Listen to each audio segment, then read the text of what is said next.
Chinese बहू। Chinese बहू हमारी याद तो है ना आपको? भूले तो नहीं ना?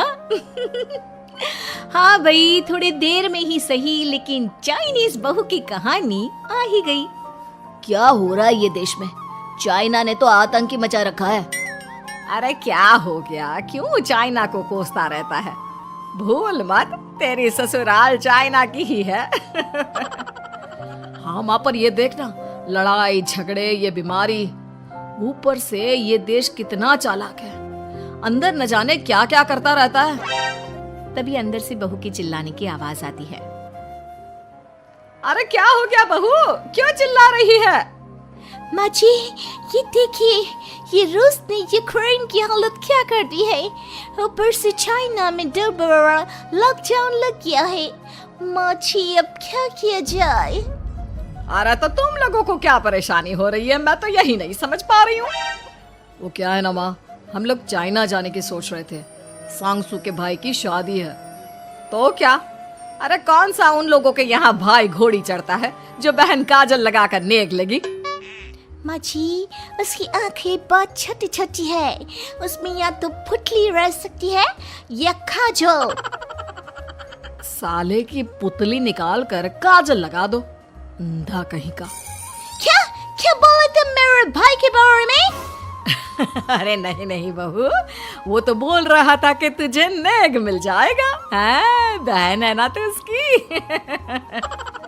नहीं नहीं माँ जी, मैं सब समझती, ये मेरे भाई का मजाक बनाते रहते। कितना सीधा है मेरा भाई, बिल्कुल छिपकली जैसा।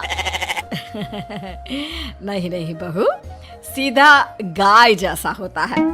सही पकड़े हैं माँ जी। हाँ, तो मेरे भाई की शादी है, मैं चाइना जरूर जाऊंगी। तभी एक पड़ोसन आ जाती है। अरे नहीं नहीं बहू, तू कहीं ना जा, हम लोगों का मन कैसे लगेगा तेरे बिना। ले बहू, तेरे भाई के लिए ये शॉल रख ले, हमारी तरफ से गिफ्ट कर देना। अरे सब कितने अच्छे हैं, मेरी चाइनीज बहू को कितने प्यार से तुम लोगों ने एक्सेप्ट कर लिया। सच में बड़ी भाग्यशाली हूँ मैं। कैसी बात कर रही है? ये तो हम लोगों के देश की खूबसूरती है कि हर किसी को दिल से अपना लेते हैं, बस वो भी दिल से हमें अपना समझे। कैसी बात कर रही है आंटी जी? मेरे लिए आप सब सासू माँ जैसी ही हैं। मुझे भारत बहुत अच्छा लगता है, ये सबसे अच्छा देश है, मेरा भारत महान। वैसे भी लड़के की शादी जहाँ होती है वो तो वहीं की हो जाती है ना। जीती रे बहू, सही बोल रही है। औरत तो होती ही पानी की तरह है, जो जहाँ जैसे रखे वैसी ही शेप ले लेती है। आंटी जी, ये थोड़ा सा ज्यादा हो गया, समझ नहीं आया। नो प्रॉब्लम, मैं चाय बना कर लाती हूँ। फिर क्या, वो दिन भी आ जाता है जब बेटे बहू को चाइना जाना पड़ता है। वहाँ जाकर बहू का भाई कहता है, मेरे बहन आ गए, मेरे बहन आ गए। मैंने सबको बोला कि सब हिंदी में बात करेंगे, नहीं तो बहन नाराज हो जाएगी।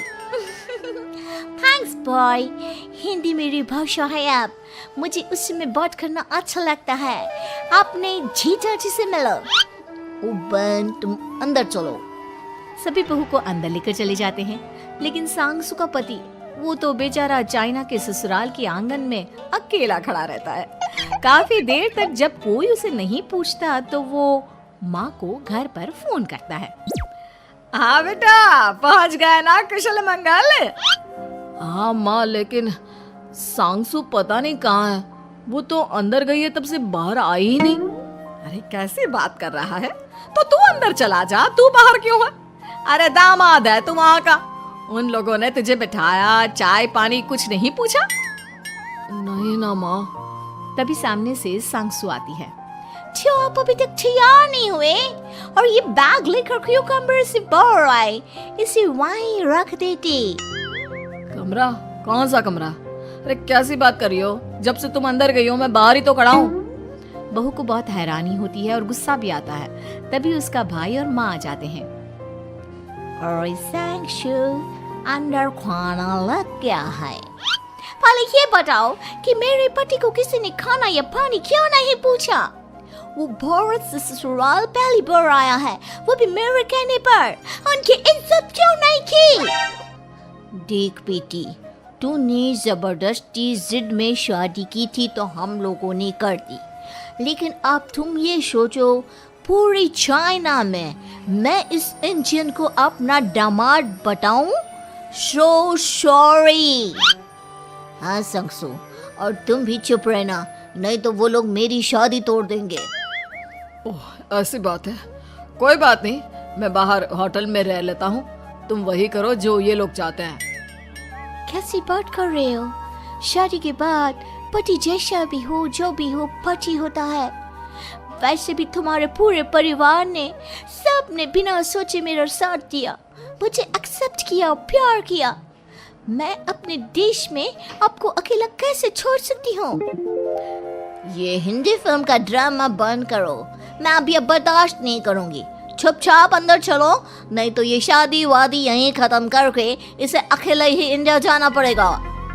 कैसी बात कर रही हो माँ? ये मेरे पति हैं। नहीं था, हम लोगों ने यहाँ वकील को बुला लिया है, जिसके बाद अब तेरा तलाक करा के हम यहाँ के चाइनीज लड़के से तेरी शादी करा देंगे। अरे कैसी बात कर रहे हो? हम तो यहाँ तुम्हारी शादी के लिए आए थे।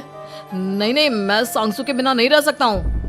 हाई वोल्टेज ड्रामा होने के बाद से ही सारा माहौल खराब हो जाता है कि तभी एक लड़की आती है। मैंने सारा इंतजाम कर दिया है, सांगसू की शादी का मंडप परसों लग जाएगा, तब तक इसके पति को कमरे में बंद कर देते हैं। सभी सांगसू के पति का हाथ बांधकर उसे कमरे में बंद कर देते हैं। ये क्या कानूनी है? आप लोग मेरे पति के साथ ऐसा नहीं कर सकते हैं। मैं किसी से शादी नहीं करूंगी, ये साफ बात है। पहले मैं अपनी शादी करूं, फिर तेरी भी शादी करवा दूंगा। सब कुछ तय हो जाता है, भाई की शादी हो जाती है। फिर वो दिन भी आ जाता है जब सांगसू की शादी वो लोग जबरदस्ती करने के लिए उसे मंडप पर ले जाते हैं। ऐसा मत करो, ये मेरी बीवी है। मैं किसी से शादी नहीं करूंगी। कैसे नहीं करेगी शादी? शादी तो तेरा बाप भी करेगा। हो, मैं करूंगा शादी। प्लीज कोई मेरी शादी किसी अच्छा औरत से करवा दे। चुप, बिल्कुल चुप। फिर माँ सांगसू और उसके पति से कहती है, तुम लोगों का बच्चा मेरी कैद में है।